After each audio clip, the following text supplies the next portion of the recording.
Breaking News, media suara demokrasi, mengungkap fakta dan keadilan.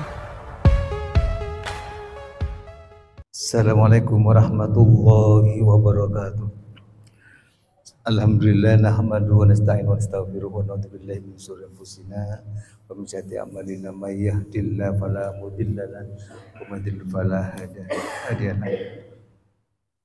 Amma ba'du, para bapak, para ibu, saudara sekalian jamaah iktikaf dan jamaah salat subuh yang dimuliakan Allah. Syukur kita kepada Allah pada hari ini, hari Senin tanggal 29 Ramadan 1445 Hijriah ataupun tanggal 8 April 2024, kita bisa duduk bertakarrub di masjid di rumah Allah ini. Mudah-mudahan ibadah kita, sholat kita, puasa kita, iktikaf kita diterima di sisi Allah Subhanahu wa taala. Pada kajian pagi ini hadir bersama kita sebagai narasumber yang tidak asing lagi.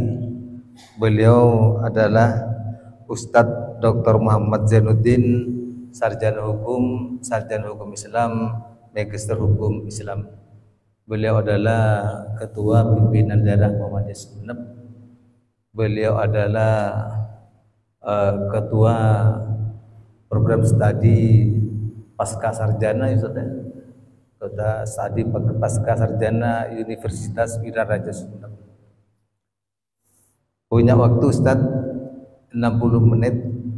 Sesi pertama mungkin 40 menit, di pengantar pemanasan yang sangat panas nanti 20 menit kita berikan kepada jemaah barangkali ada pendalaman, dan ini hanya sebagai panduan aja, bisa berkurang, bisa bertambah, bisa fleksibel. Materi yang akan dibawakan oleh beliau adalah membangun budaya ketaatan beribadah dan tantangannya. Pada beliau nanti sekali lagi 60 menit termasuk pendalaman dari jemaah. Pada acara ini kita buka bersama dengan bacaan basmalah. Bismillahirrahmanirrahim. Dipersilakan Ustaz. Bismillahirrahmanirrahim. Assalamualaikum warahmatullahi wabarakatuh. Assalamualaikum warahmatullahi wabarakatuh. Hamdan thayyiban mubarakan fi, asyhadu an la ilaha illallah wa asyhadu anna Muhammadan abduhu wa rasuluh, amma ba'd. Bapak Ibu sekalian jamaah Masjid Babus Salam yang berbahagia, pada pagi hari ini saya akan melanjutkan kajian kita yang baru saja jedah. Sebelum kita sahur, tadi kita sudah warming up atau pemanasan kalau dalam bahasanya teman-teman atlet ya. Ada beberapa bagian-bagian penting sudah kita bahas tadi di awal, betapa di bulan Ramadan ini kita sudah membangun budaya ketaatan beribadah itu. Saya tidak perlu mengulanginya kembali, tetapi saya yakin apa-apa yang saya sampaikan tadi itu cukup berhasil kita bangun selama bulan Ramadan ini. Budaya membaca, budaya mengaji, insya Allah kita cukup melakukannya dengan baik dan bisa kita lanjutkan untuk 11 bulan ke depan. Kemudian tertib beribadah, sesibuk-sibuknya kita merasakan selama bulan Ramadan ini kita selalu bisa untuk mengatur waktu dengan baik, tidak ada satupun, apalagi yang wajib, yang sunnah saja kita dengan sangat antusias melaksanakannya. Kemudian kita juga selama di bulan Ramadan kita juga dilatih untuk bersabar, walaupun kita ini punya banyak kenikmatan-kenikmatan duniawi yang sifatnya duniawi, tapi dengan sabar kita menggunakannya, bahkan kita bisa berbagi dengan yang lain juga. Kemudian selama bulan Ramadan juga kita diajarin untuk bisa menyeimbangkan antara pemenuhan kebutuhan kita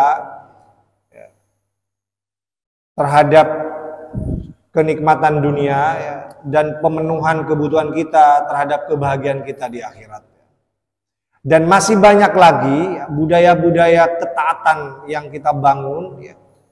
Mungkin tidak perlu saya sebutkan satu persatu, nanti akan lebih baiknya kita akan mendiskusikannya di forum ini.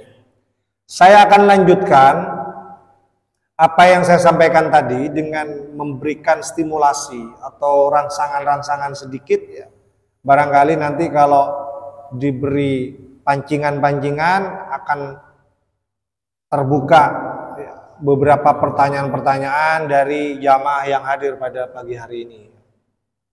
Bapak Ibu sekalian, jamaah yang berbahagia, kalau saya tanyakan, rajin ibadah itu baik atau tidak baik? Gimana Bapak? Baik. Baik, bahkan sangat baik. Dan kita melaksanakannya selama bulan Ramadan ini. Kemudian saya lanjutkan pertanyaan yang kedua. Apakah ketekunan kita, rajinnya kita beribadah itu sudah pasti menjamin keselamatan kita? Belum tentu. Gimana Bapak Ibu? Belum tentu. Gimana?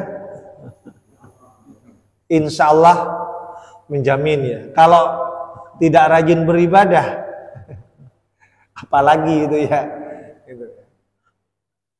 Bapak Ibu sekalian jamaah yang berbahagia, perlu kita menjawab pertanyaan itu.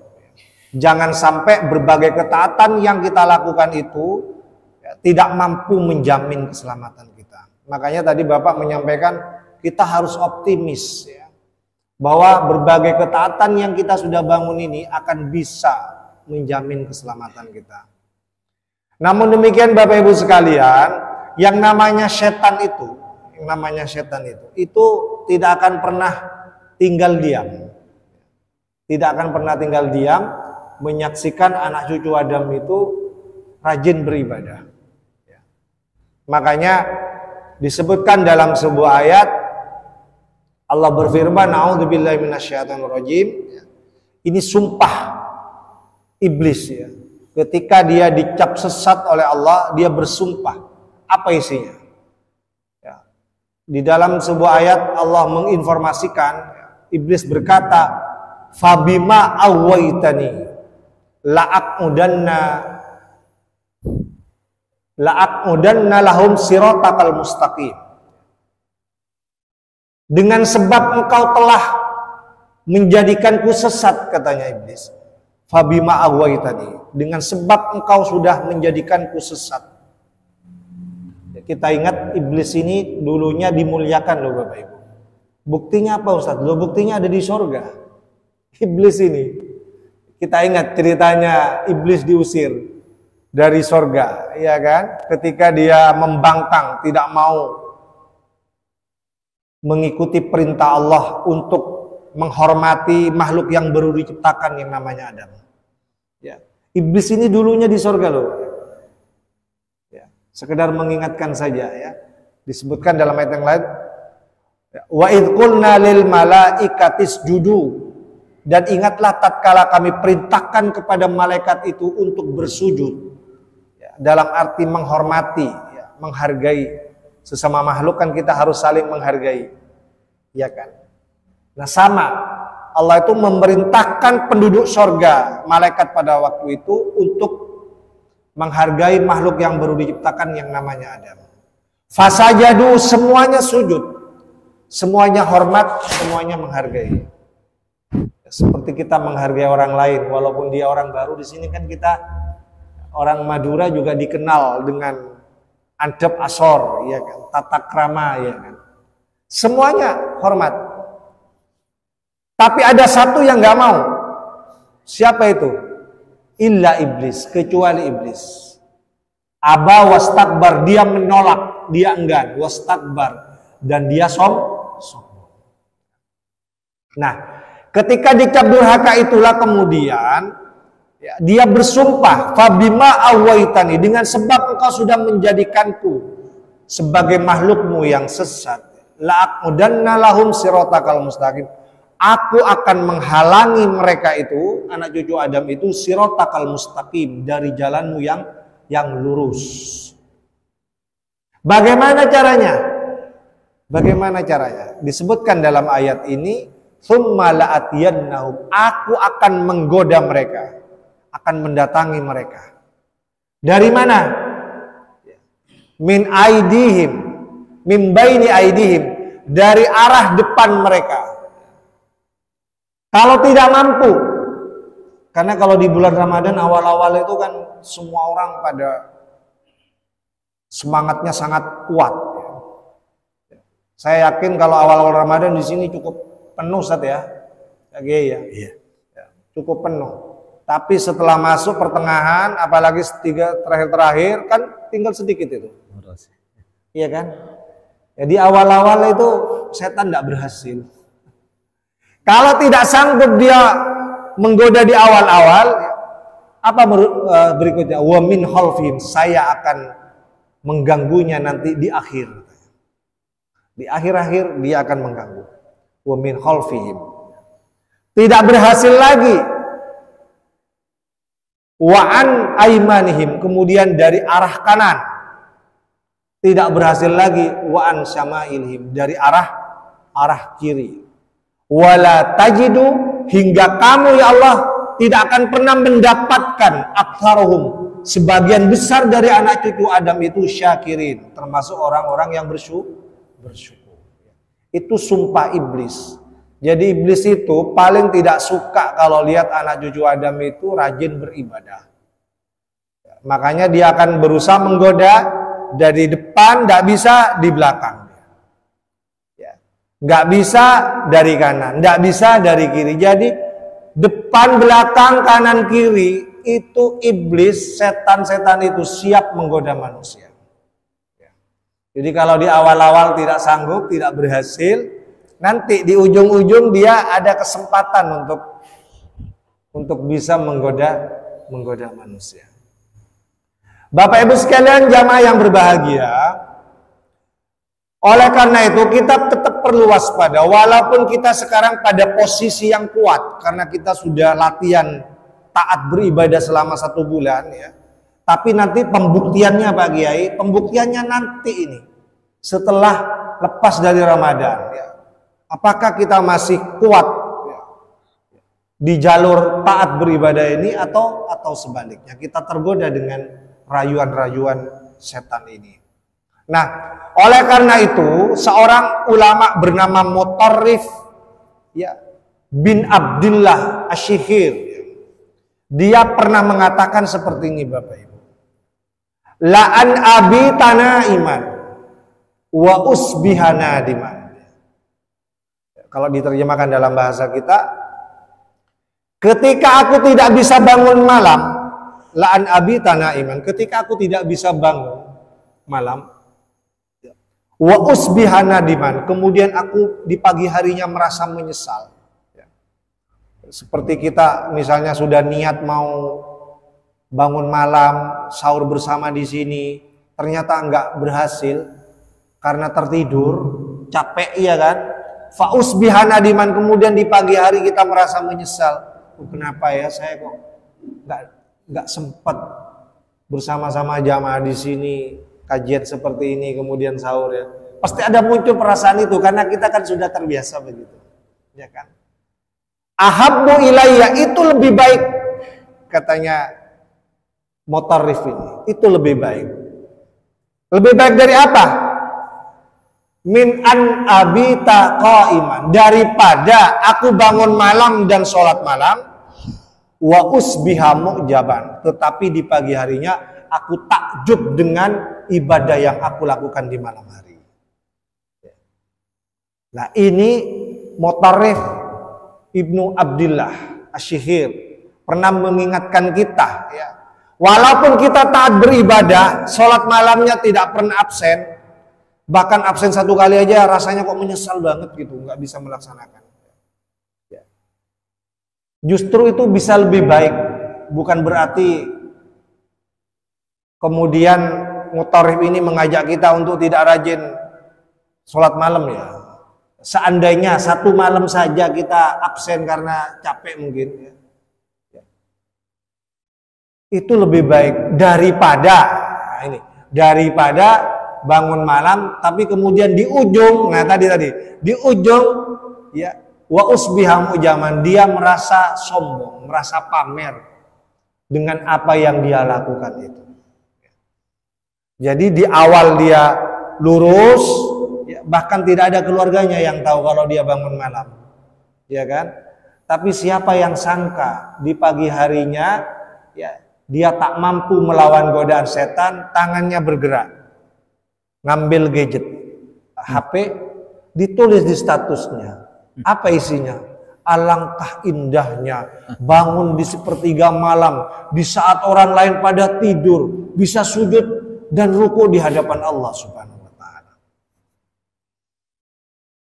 Nah, ini kalau kita pasang status itu dalam rangka untuk memotivasi teman-teman kita, saudara-saudara kita supaya juga bangun malam, itu baik, bahkan sangat baik Bapak Ibu. Tapi kalau niatnya itu kesombongan, pamer-pameran supaya orang banyak baca, dia kayaknya ahli ibadah gitu ya, iya kan? Nah, ini yang merusak ibadah, ini yang merusak ketaatan itu Bapak Ibu. Ya. Jadi sekali lagi, virus kesombongan itu yang kadang-kadang muncul di ujung-ujung itu ya, itu yang akan mengganggu, itu akan menjadi tantangan kita ke depan ya. Jangan sampai ibadah yang kita bangun ya sudah tertib selama 1 bulan ini nanti selalu berakhir dengan yang begitu-begitu. Jangan sampai. Jamaah yang berbahagia ya. Tapi gimana ya Ustadz ya? Kadang-kadang nggak sengaja itu muncul sendiri di hati kita sama pikiran kita itu. Ya. Gimana caranya Ustaz ya? Supaya itu tidak terjadi. Makanya kita harus paham makna ibadah itu apa. Ya. Ini yang kedua poin pentingnya. Makna ibadah itu apa? Ya. Az-Zajjaj dalam kitabnya mengatakan bahwa ibadah itu adalah at-ta'atu wal hudu. Jadi ibadah itu ada 2 unsurnya. Yang pertama at-ta'ah, itu wujud ketaatan kita kepada Allah. Ya. Jadi kalau Anda beribadah itu wujud bukti bahwa kita taat. Wal hudu, nah ini unsur yang kedua. Dan menjadikan kita semakin rendah hati. Ya. Semakin tawaddu, tidak pakai sombong-sombongan, pamer-pamer. Ya. Itu. Jadi ibadah itu 2 itu. Menjadikan kita semakin taat, menjadikan kita semakin tawaddu. Itu ibadah. Kayak pon reng matur, padi mun tambah aise tambah nondu. Mun beda padi cengar terus, tak pernah neka. Berarti kalau kosong tadi senan saya. Kepak, kayak pon reng matur ini kepak. Ini kan sami sareng apa yang disampaikan kita ini. Nah, jadi sekali lagi ibadah yang kita lakukan itu harus kita maknai 2 itu. Yang pertama adalah ketaatan, yang kedua adalah tawaddu. Semakin kita rajin beribadah, semakin jelas ya, sikap kita yang tawaddu itu. Ya, tawaddu di hadapan Allah, tawaddu di hadapan orang lain.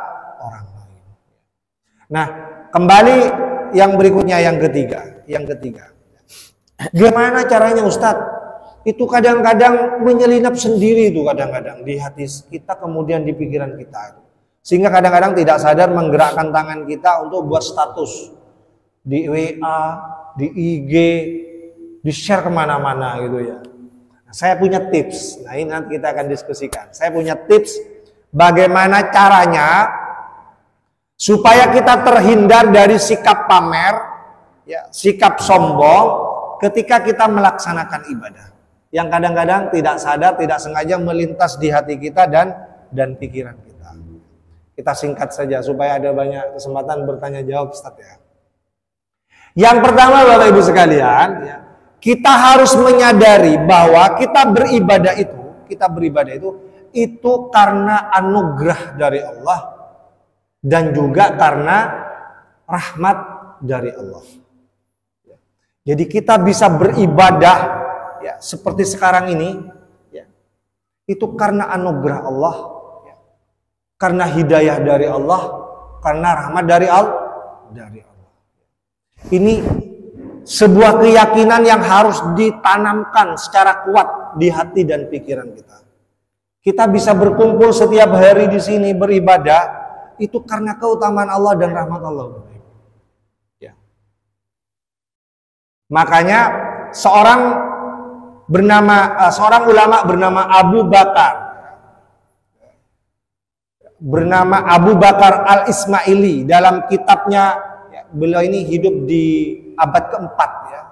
Kalau saya baca sejarah, beliau hidup di abad keempat ya. Abu Bakar Al-Ismaili. Ya. Dalam kitabnya berjudul I'tiqadu A'immatil Hadits, beliau mengatakan bahwa wa in amaluhu lil khair wa inna amalahu lil khair, dan sesungguhnya apabila amalannya itu untuk kebaikan, wa inna amalahu lil khair, dan sesungguhnya amalannya yang untuk kebaikan, wa tanawalahu ta'ah, dan ketaatan yang dia lakukan itu semata-mata apa? Fa innama an fadlillah, itu sebenarnya adalah karena keutamaan Allah. Jadi beliau ini dikenal sebagai salah satu ulama ahlu sunnah wal jamaah di zaman itu. Jadi sebuah keyakinan yang harus ditanamkan kepada mereka yang mengaku sebagai ahlu sunnah wal jamaah. Sebuah keyakinan bahwa ibadah yang dia lakukan itu adalah karena keutamaan dari Allah. Innama an fadlillah, sesungguhnya hanya karena keutamaan Allah. Sehingga tidak perlu kita pamer dengan ibadah-ibadah yang kita lakukan. Makanya di dalam sebuah ayat itu, misalnya Allah mengingatkan, a'udzubillahi minasyaitonirrajim, walaula fadlullahi alaikum. Dan seandainya bukan karena keutamaan Allah atas kamu, wa rahmatuhu, dan rahmatnya, mazaka minkum min ahadin abada, maka kamu tidak akan bisa mensucikan dirimu selamanya, abada, selamanya. Saya ulangi sekali lagi, ya. Walaula fadlullahi alaikum wa rahmatuhu, ya. Dan jikalau bukan karena keutamaan Allah dan rahmatnya kepadamu, mazaka minkum min ahadin abada, maka salah seorang di antara kamu tidak akan pernah bisa untuk mensucikan jiwanya. Jadi bersihnya jiwa kita dalam menunjukkan ketaatan beribadah kepada Allah itu semuanya karena, ya, keutamaan dari Allah dan juga karena rahmat dari Allah. Jadi tidak ada alasan bagi kita untuk sombong-sombongan dengan ibadah yang kita lakukan.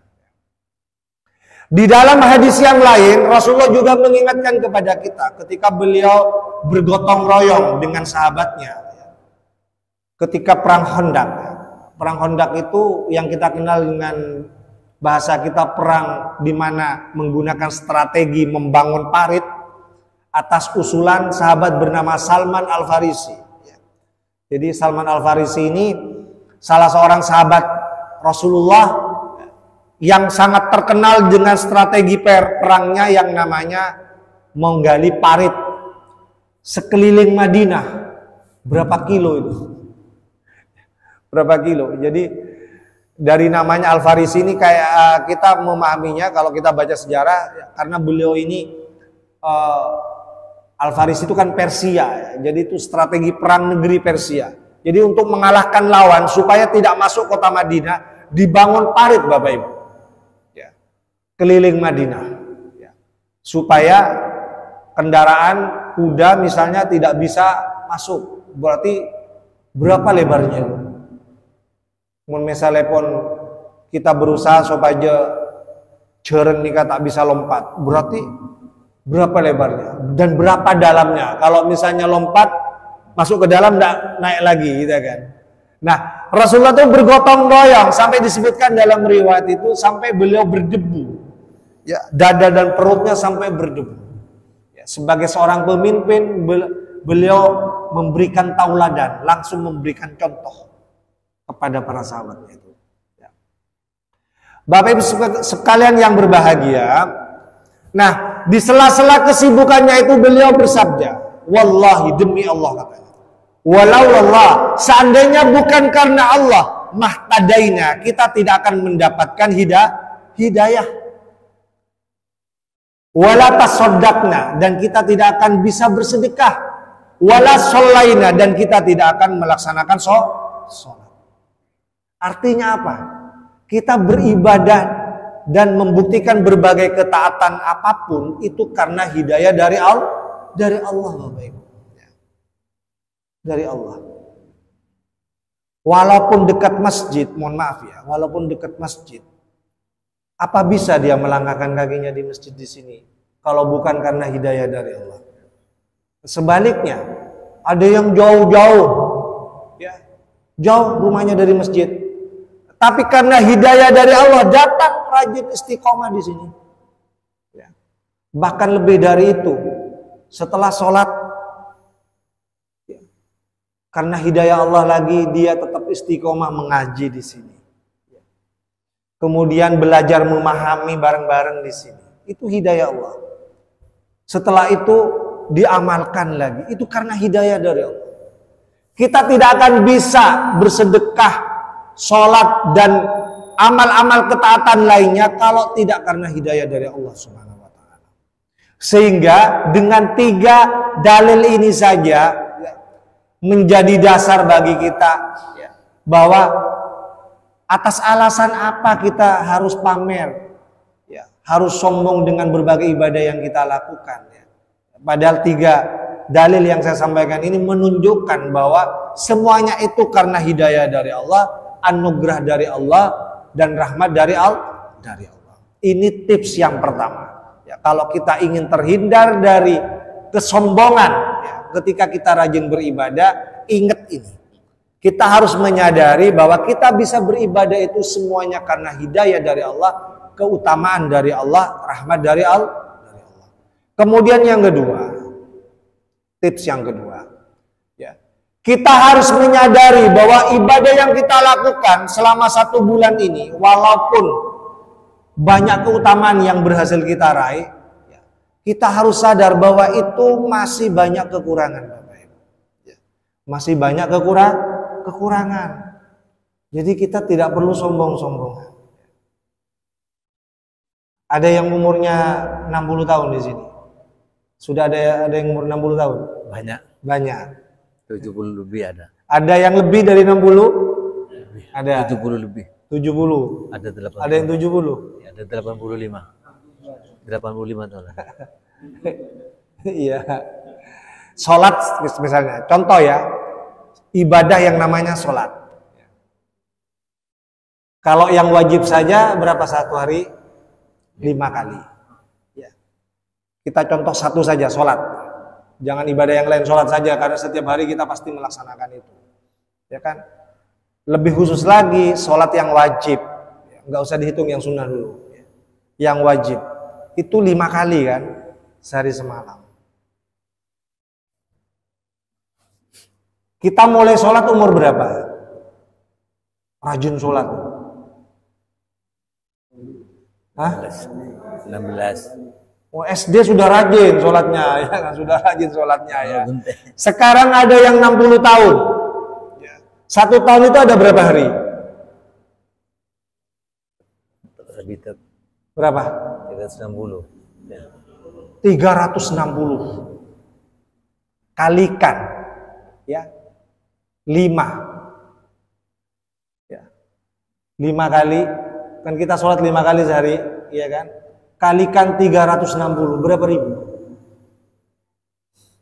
Saya nggak pintar matematika saya. Berapa dek? Mana? Oh, saya berbudung atas. Coba kalikan itu. Coba kalikan. 1.800. Sana mah? 1.800. 1.800. Itu baru 1 tahun. Kalikan yang 60 tahun tadi. Berapa ribu sholat kita lakukan ini. Kita kan tidak pernah sampai menghitung begitu ya.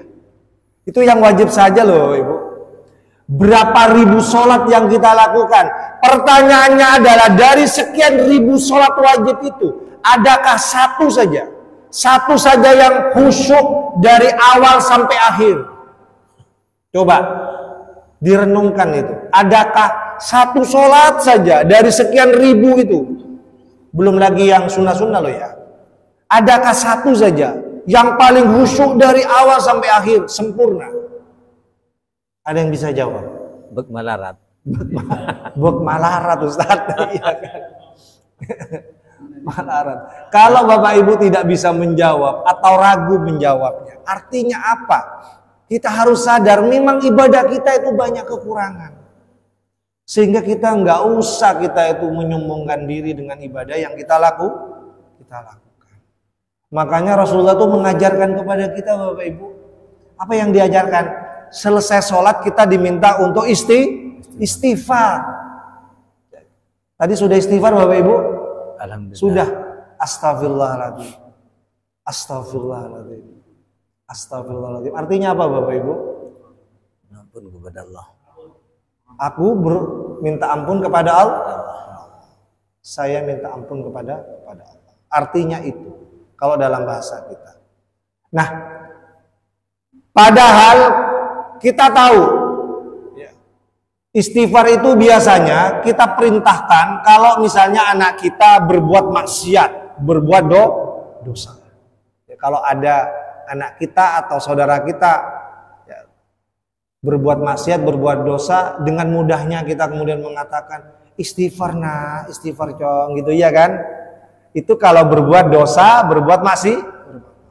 Lah, ini berbuat ibadah loh Bapak Ibu. Jelas-jelas ibadah sholat, tapi kenapa kita diberikan contoh oleh Rasulullah untuk istighfar? Ini bukan berbuat dosa, bukan berbuat maksiat, berbuat ibadah. Tapi Rasulullah mencontohkan kepada kita untuk istighfar. Artinya apa? Bahwa ibadah yang kita lakukan itu memang masih banyak kekurangan. Sehingga tips yang kedua ini menjadi sangat penting. Kalau muncul di hati kita dan pikiran kita ya, sifat ingin pamer, ingin menunjukkan diri kalau dia rajin ibadah, ingat yang kedua ini. Ya. Kita harus ingat bahwa ibadah kita masih kurang. Ya. Kemudian yang ketiga, kita singkat. Ini tips yang ketiga yang terakhir ya. Kita harus menyadari bahwa walaupun kita rajin beribadah, ya, apakah ada jaminan, ya, kita akan husnul khotimah? Ada jaminan tidak? Ya. Tidak jaminan. Tidak ada jaminan. Siapa yang menjamin kita yang rajin beribadah gitu nanti akan berakhir dengan tetap rajin ibadah? Iya kan?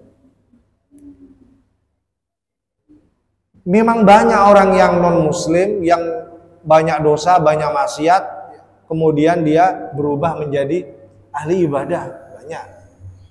Tapi banyak juga orang yang awalnya ahli ibadah kemudian dia berakhir dengan berbuat maksiat. Yang murtad banyak, iya kan? Yang masuk Islam banyak, tapi yang murtad juga banyak, iya kan? Gitu. Inilah yang disebutkan dalam sebuah ayat, A'udzubillahi minasyaitonirrajim. Innalladzina amanu tsumma kafaru. Surah apa itu ya? Surah An-Nur mungkin, coba dicek. Innalladzina amanu, sesungguhnya orang-orang yang beriman itu tsumma kafaru. Dia bisa kemudian kufur. Summa amanu, kemudian dia beriman kembali. Summa kafaru, kemudian dia kufur kembali. Summa zdadu kufra, kemudian semakin bertambah kekufurannya. Ayat ini menjelaskan kepada kita akan terjadi yang namanya perubahan itu. Yang awalnya beriman kemudian kafir, yang setelah itu setelah kafir menjadi beriman, setelah beriman jadi kafir, tsummasdadu kufra, kemudian semakin bertambah kekufurannya dan Allah tidak bisa mengampuni dosa-dosa. Ini terjadi banyak Bapak Ibu. Makanya lebih baik disebut mantan preman daripada mantan kiai. Iya kan? Kalau mantan preman ya nggak apa-apa dulu waktu masih mudanya mungkin nakal ya kan. Tapi setelah itu kan dia tobat kemudian rajin ibadah bersama kita di sini. Daripada mantan kiai, iya kan? Iya dulu kiai, sekarang iya kan? Belum tentu kan dia bisa mempertahankan predikat kekiaiannya dan keustatannya itu. Ya kan? Ya. Yang dijamin masuk surga siapa? Yang dijamin husnul khotimah. Kalau disebutkan di dalam hadis itu kan ada 10 tuh. Ya termasuk Rasulullah sendiri, ya, kemudian Khulafaur Rasyidin, iya kan? Abu Bakar, Umar, Utsman, Ali, Abdurrahman bin Auf, ya. Sa'id bin Zaid, Ubaidillah, sampai bin Rawaha dan sebagainya. Ada 10 kalau nggak salah ya. Tapi kalau kita nggak ada jaminan itu, ya. Makanya kita jangan terlalu sombong, ya. Jangan terlalu sombong. Oleh karena itu disebutkan dalam hadis. Nah ini Rasulullah mengingatkan kita. Kalau saya baca awalnya itu mirip, saya yakin semuanya kita hafal. Tapi bukan hadis itu maksudnya. Ya. Rasulullah bersabda dalam sebuah hadis, innamal a'malu binniyat. Apa? Binniyat. Innamal a'malu binniyat. Yang terkenal itu kan binniyat, iya kan? Kalau ini bukan binniyat, Bapak. Oh, iya. Coba nanti dicek ya. Innamal a'malu bil khawatim. Saya ulangi sekali lagi. Innamal a'malu bil khawatim. Sesungguhnya amal itu tergantung dengan akhirnya. Akhir-akhirnya. Kalau awalnya baik, akhirnya harus dipastikan baik.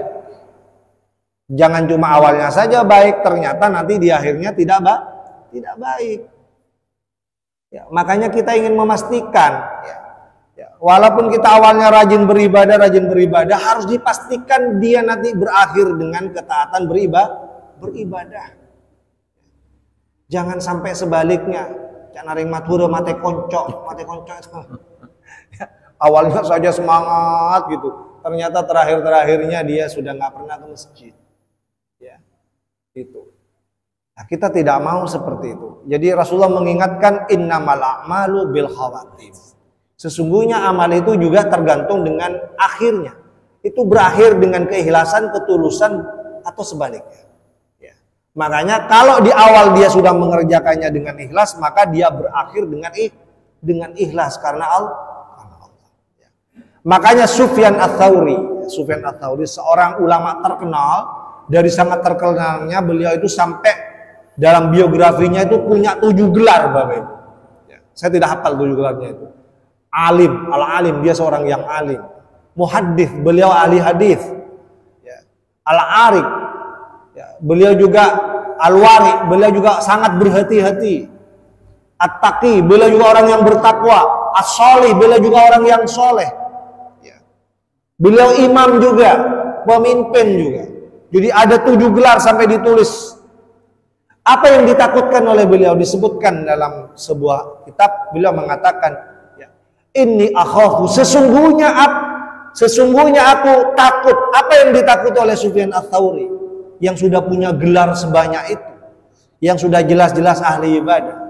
Apa yang ditakuti? Inni akhafu an uslabal imanu qabla an amut.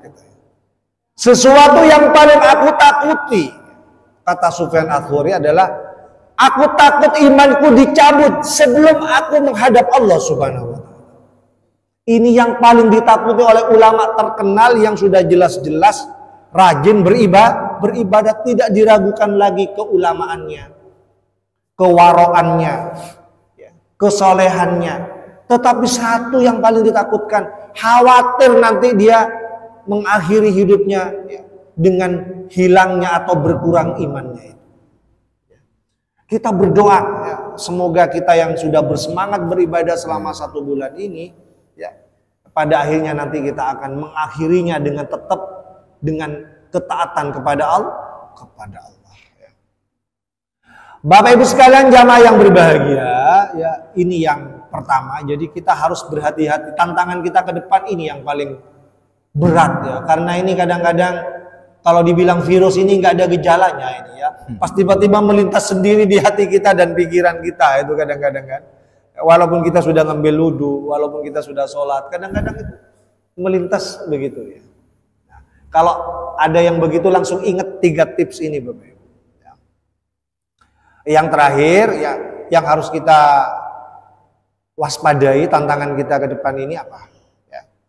Tadi di awal sebelum kita sahur saya sampaikan. Apa itu?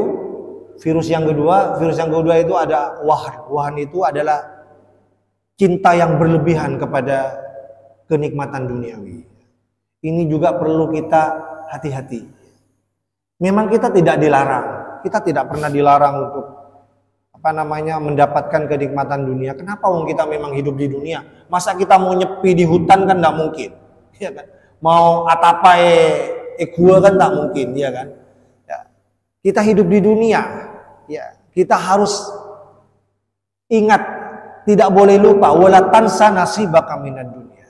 Walaupun kita ini berkeinginan hidup bahagia di akhirat, tapi jangan lupa bagian kita di dunia. Tapi ingat, jangan sampai karena kita terlalu sibuk ngurusin kenikmatan dunia, kemudian kita lupa bahwa kita ini masih punya masa depan di akhirat. Nah, memang dalam sejarah Bapak Ibu, ya, kenikmatan duniawi ini, ya, ini berpotensi mengganggu ketaatan kita. Saya kasih contoh tadi adalah Sa'labah. Ya. Sahabat Sa'labah itu dulu kan ketika hidupnya pas-pasan Bapak Ibu, dari sangat pas-pasannya yang namanya baju ini cuma satu yang melekat di tubuhnya. Kalau kotor dicuci, nunggu dikering. Kalau kering baru dia pakai untuk sholat lagi. Coba. Jadi sangat sederhana. Kalau kita kan bajunya banyak, bisa ganti-ganti. Ini cuma satu.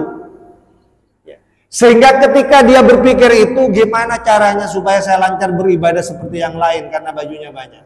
Kemudian dia menghadap Rasulullah. Ya Rasulullah, mohon doakan saya supaya lancar beribadah. Ya. Termasuk punya baju lebih dari satu seperti yang lain. Mohon doakan saya supaya dapat rezeki. Awalnya Rasulullah menolak, nggak mau. Datang lagi, ditolak lagi, datang lagi, akhirnya Rasulullah mengabulkan dan Rasulullah berdoa. Dan memang salah satu ciri Rasulullah itu tidak pernah ditolak doa beliau, dikabulkan Bapak Ibu. Ya. Dengan bermodalkan 2 kambing, kemudian dia berhasil mengembangkan kambingnya itu beranak pinak. Beranak pinak itu apa dalam bahasa Madura? Abudu. Panjenengan kan oning, misalnya mbikna abudu merti awal laduan menjadi pampak, menjadi bobelu, menjadi 16, ya kan?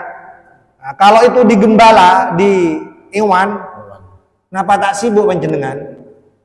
Kan tambah banyak kesana, ya kan?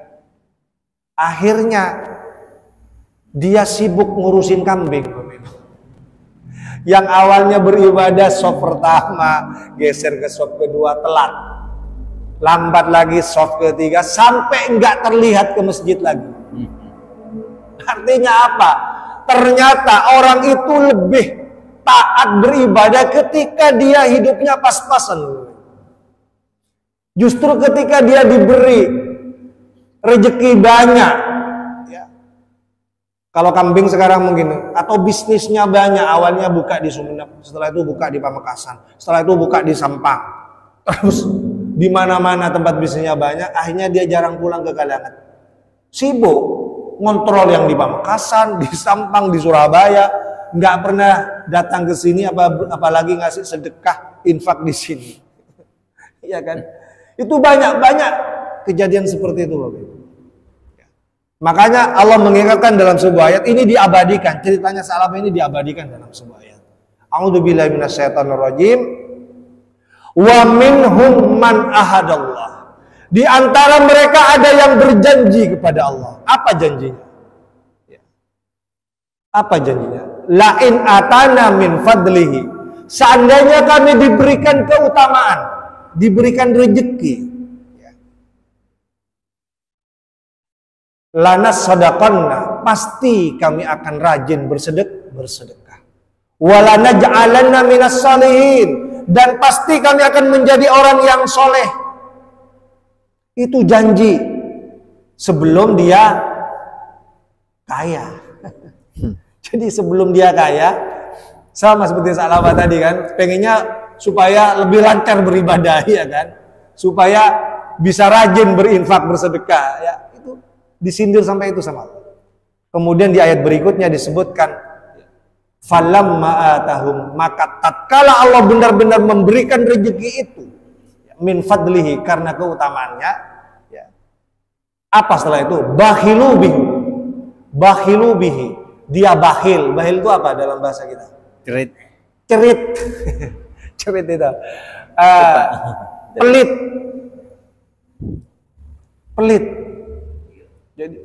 Jadi dia punya banyak uang, akhirnya dia pelit. Bahkan diceritakan dalam sebuah riwayat, Sa'labah ini sampai menolak membayar zakat. Jadi kalau ada petugas zakat datang, banyak alasan. Eman dengan kambingnya yang banyak itu. Pas ketahuan oleh Rasulullah nggak mau terima zakatnya. Itu terjadi sampai zaman sahabat berikutnya, nggak mau menerima zakat dari Sa'labah. Dan Sa'labah hanya menyesal. Ya.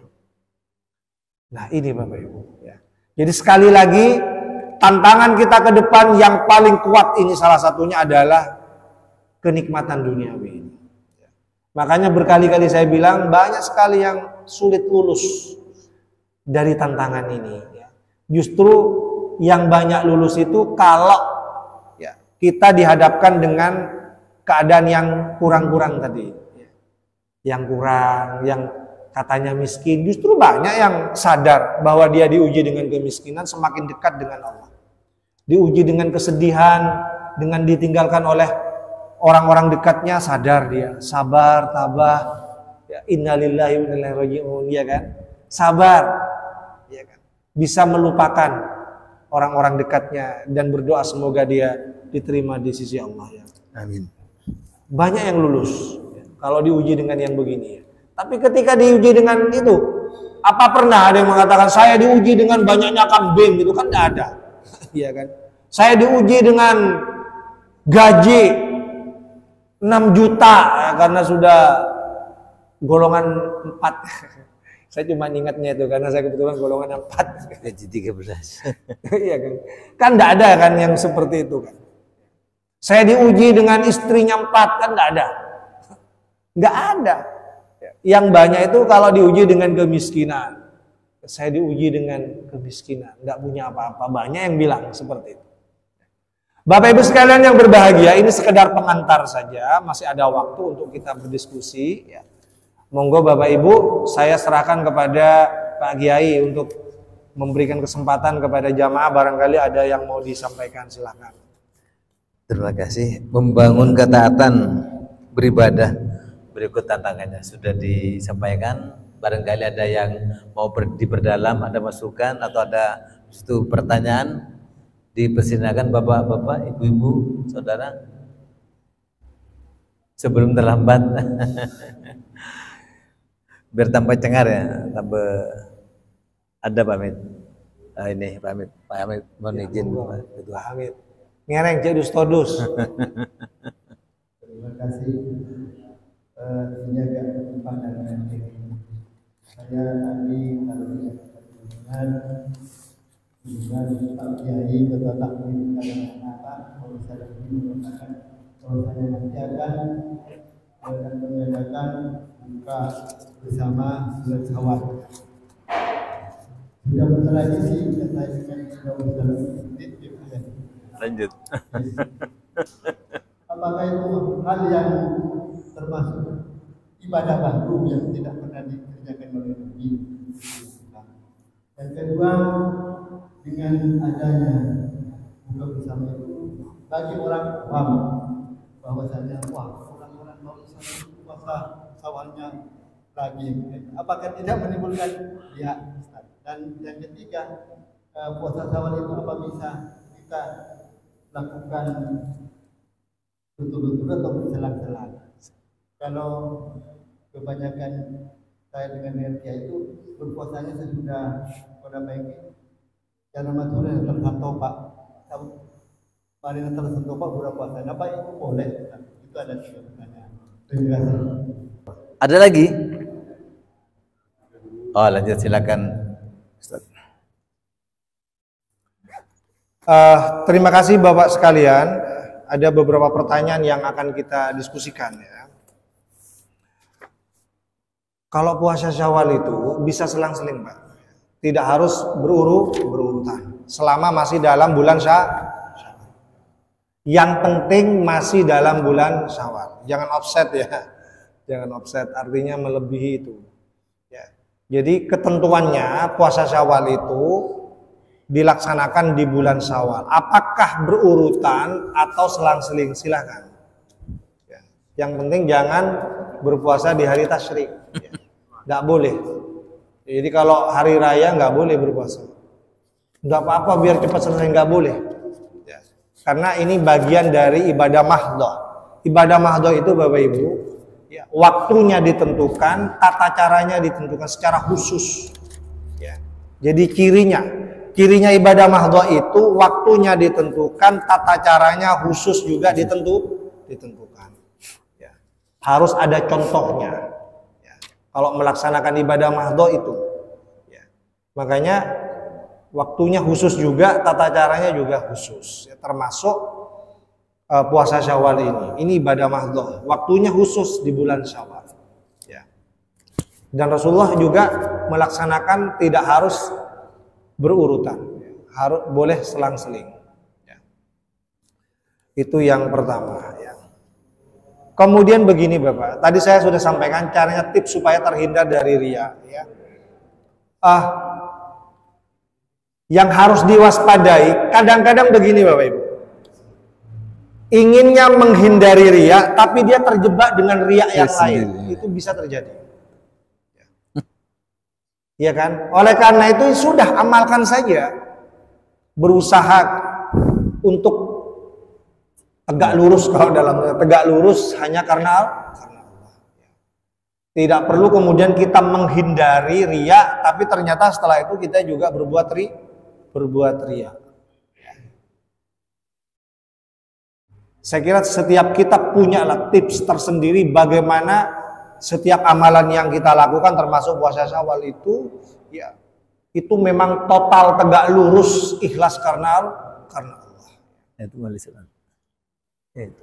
Sebab mungkin kita pernah punya pengalaman, niatnya menghindari riya, ternyata yang dia lakukan justru riya berikutnya, ya kan? Makanya saya kira tidak perlu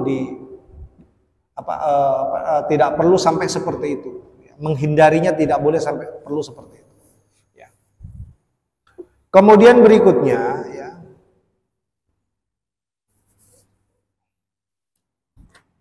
Dari Pak Hamid juga ya. Iya. Apa yang pertama tadi itu? Pak Hamid tadi yang pertama bisa diulang ya? Maksudnya dengan tradisi itu apakah tidak mengadakan amalan baru yang tidak pernah Oh iya, baru ingat saya. Buka ya. Kan sunnahnya kita bersegera untuk berbuka. Itu saja. Ya. Jadi sunnahnya itu bersegera berbuka.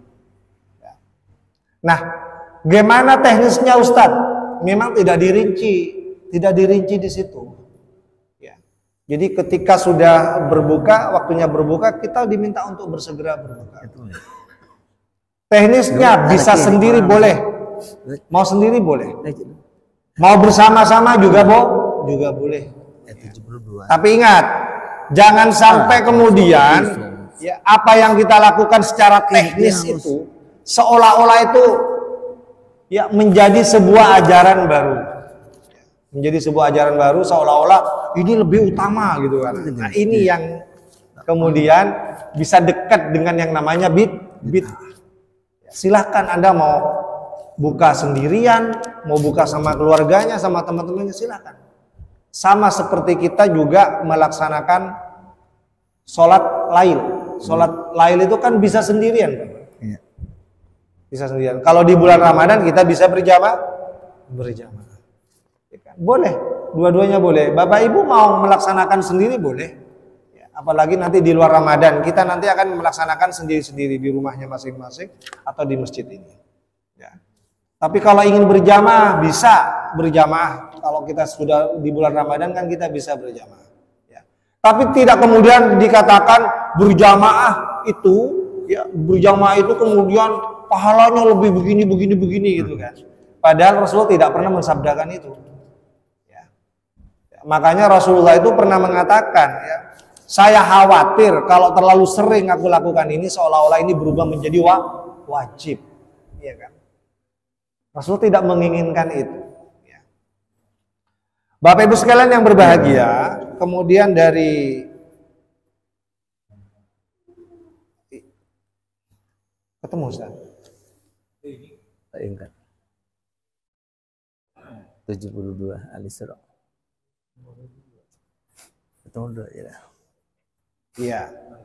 Ya, barang siapa yang wa mangkana fi hadhihi, barang siapa yang di dunia ini buta, fa huwa fil akhirati, maka dia juga akan buta di akhirat. Wa adallus sabila, kemudian sesat jalannya. Artinya apa? Artinya begini Bapak Ibu ya. Jadi kalau kita pahami, jangan sampai di dunia ini kita itu, ya, ini kan kiasan sebenarnya. Coba nanti kita cek ya di dalam beberapa tafsir. Saya pernah membaca di kitabnya At-Tabari itu. Jangan sampai di dunia ini kita buta dengan hidayah dari petunjuk-petunjuk Allah, termasuk Al-Quran ini, ya. Kemudian di akhirat juga sama, dia akan mengalami hal yang sama. Akan mengalami hal yang sama. Fa'adallus sabila. Kemudian wa'adallus sabila. Kemudian dia sesat. Makanya kita berlindung diri dari yang begini. Misalnya dalam sebuah ayat yang lain disebutkan, salah satu tantangan dakwah kita ke depan itu, nanti akan ada orang yang ketika diajak untuk mengikuti apa yang diturunkan Allah dan apa yang diturunkan Rasulullah, dia nggak mau, dia buta, dia nggak mau dia. Disebutkan dalam sebuah ayat, ya, ta'alau ilallah, ta'alau ila ma anzalallahu wa ila rasul. Surah apa tadi? Coba dicek, dicarikan deh. Ya. Apabila wa idza qila lahum, dan apabila dikatakan kepada mereka, wa idza qila lahum, dan apabila dikatakan kepada mereka, ta'alau ila ma anzalallah, ayo ta'alau kepada apa yang diturunkan oleh Allah, wa ila rasul, dan kepada apa yang diturunkan kepada Rasul. Apa jawaban mereka? Qalu, apa jawaban mereka? Hasbuna ma wajadna alaihi abauna. Sudahlah, cukup apa yang sudah kami dapatkan dari bapak-bapak kami, dari nenek moyang kami. Dia nggak mau melihat itu. Jadi Bapak Ibu, walaupun bawa Quran, bawa hadis, ya, terbuka untuk dikaji bersama, dia nggak mau dia. Dengan mengatakan, sudahlah, saya sudah merasa cukup dengan apa yang saya dapatkan dari nenek moyang saya, dari bapak saya. Hasbuna ma wajadna alaihi abauna. Dia akan mengatakan seperti itu. Nah, nanti ini, ya, di akhirat akan terjadi seperti ini di neraka. Yauma tuqallabu wujuhuhum. Akan ada suatu hari nanti tuqallabu wujuhuhum, di mana wajahnya dibolak-balikkan oleh Allah di neraka itu, ya.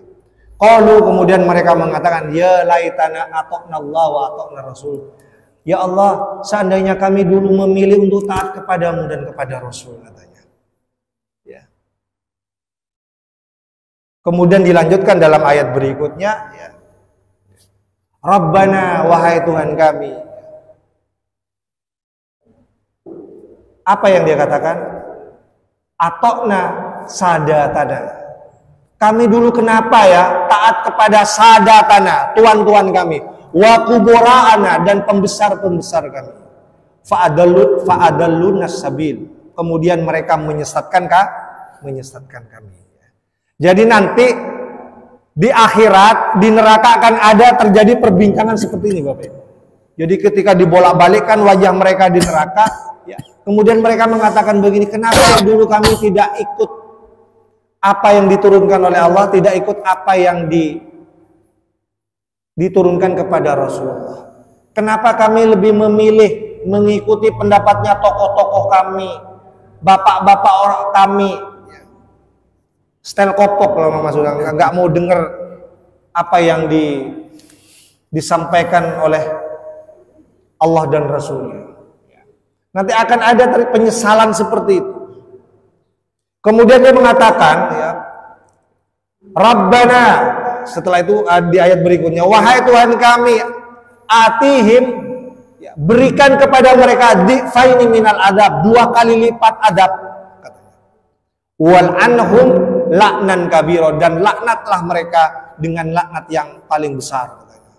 Jadi sekali lagi, mereka yang menyesal karena semata-mata mengikuti ajaran-ajaran tokohnya dan buta tidak mau lihat apa yang diturunkan oleh Allah dan Rasulnya, ya, mereka hanya bisa menyesal dan mengatakan, mereka itu dulu yang menyesatkan kami.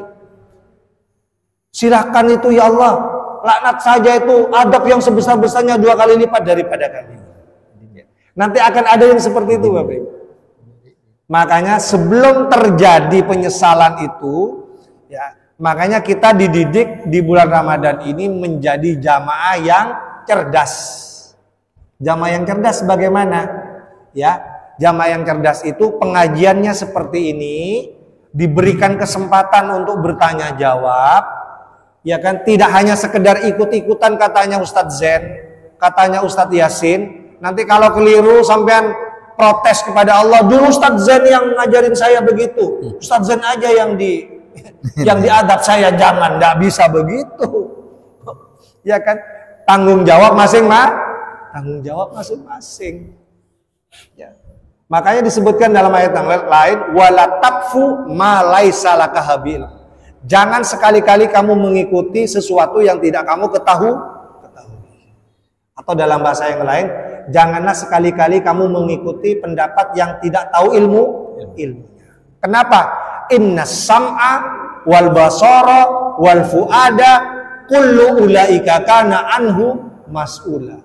Karena sesungguhnya pendengarannya, penglihatannya, hatinya, semuanya itu akan dimintai pertanggungjawaban. Jadi Bapak Ibu diberi apa ini? Telinga, ya, mohon maaf kalau agak kasar, diberi penglihatan, ya, itu supaya digunakan secara cerdas untuk mengaji, ya, memahami apa yang diturunkan Allah, memahami apa yang diturunkan kepada Rasulullah. Jangan buta, sudah buta di dunia, ya kan, kemudian sesat sampai ke akhirat loh Bapak Ibu. Seperti dalam ayat ini, ya. Sudah buta di dunia, tidak dapat penjelasan apapun. Loh gimana mau dijelaskan? Setiap dijelaskan mengatakan, sudahlah saya sudah tahu itu. Ya.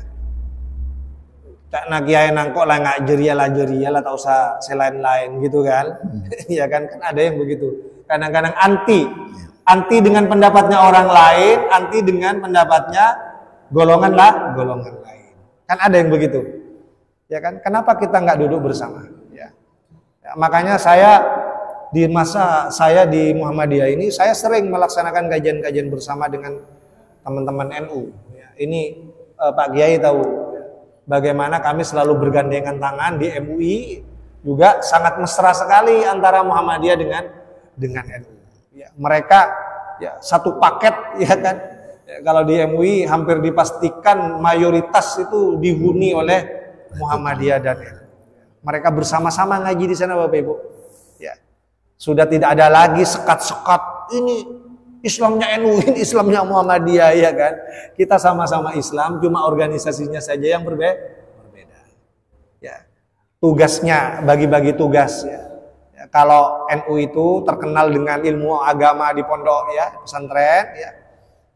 Anak-anak kita juga banyak yang kita sekolahkan di sana. Kalau Muhammadiyah tugasnya di mana? Ya, buat sekolah, ya kan? Buat kampus, buat rumah sakit, buat panti asuhan, ya kan? Saling melengkapi satu sama lain. Semuanya Islam. Semuanya Islam. Bapak Ibu sekalian yang berbahagia, ada yang belum terjawab tadi ya, yang terakhir ya. Oh, bagaimana memakmurkan masjid? Ini bagian daripada memakmurkan masjid. Jadi masjid itu tidak hanya tempat ibadah saja, sholat. Tidak hanya sholat. Kita di sini bisa ngaji di sini, bisa sholat di sini, bisa pengajian di sini. Bahkan di zaman Nabi itu, ya, kalau kita baca sejarah, masjid itu pusat, Pak. Pusat semua. Ya. Bahkan mengatur strategi perang, Pak, di masjid, Pak. Coba bayangkan. Ya. Di zaman itu, masjid itu benar-benar menjadi pusat daripada kegiatan umat Islam. Ya. Makanya kalau di Muhammadiyah, masjid itu tidak hanya berfungsi sebagai tempat sholat. Bapak Ibu yang pernah ke Malang, ya, ke Masjid Universitas Muhammadiyah Malang, coba dilihat lantai 1 itu isinya apa? Lantai 1 itu muamalah, ada bank di situ, ya, ada bank, ada poliklinik di situ, ada ruang pertemuan di situ. Ya. Di lantai 2 ada perpustakaannya di situ, ada lab keagamaan di situ. Di lantai 3 baru tempat sholat. Di lantai 4 tempat sholat. Ada pom bensin. Ya. Jadi masjid itu berfungsi banyak, tidak hanya untuk ritual ibadah. Ya. Kita bisa mengisinya dengan pengajian, ya.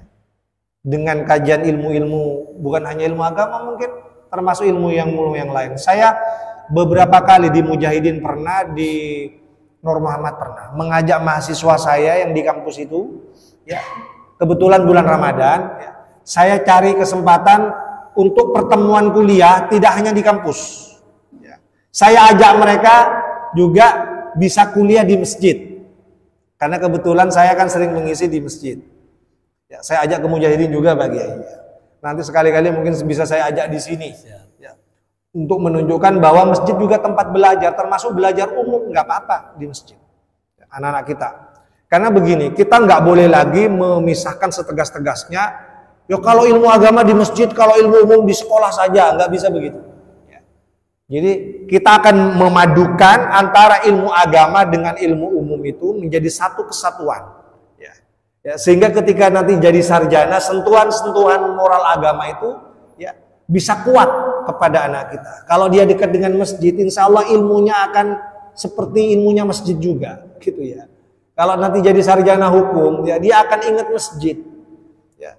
Sehingga dia tidak akan lagi ikut-ikutan menegakkan hukum dengan cara yang tidak jujur. Karena ingat bahwa dulu dia ya, belajar hukum itu juga di masjid. Nilai-nilai masjid, nilai-nilai ibadah di masjid, harapannya bisa berpengaruh terhadap perilakunya kalau nanti dia jadi sarjana. Nah itu kemudian yang terakhir apa tadi? Ngaji di masjid, atau di rumah. Ya. Ya. Sebenarnya kalau kita cari nasnya memang tidak ada yang secara khusus mengatakan di masjid itu lebih baik ya.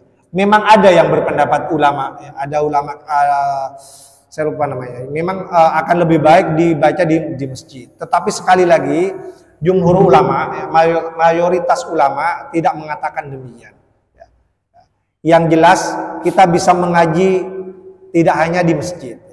Saya kemarin lihat di kampus-kampus kita itu kalau di bulan Ramadan ya, ini barokahnya Ramadan Bapak Ibu.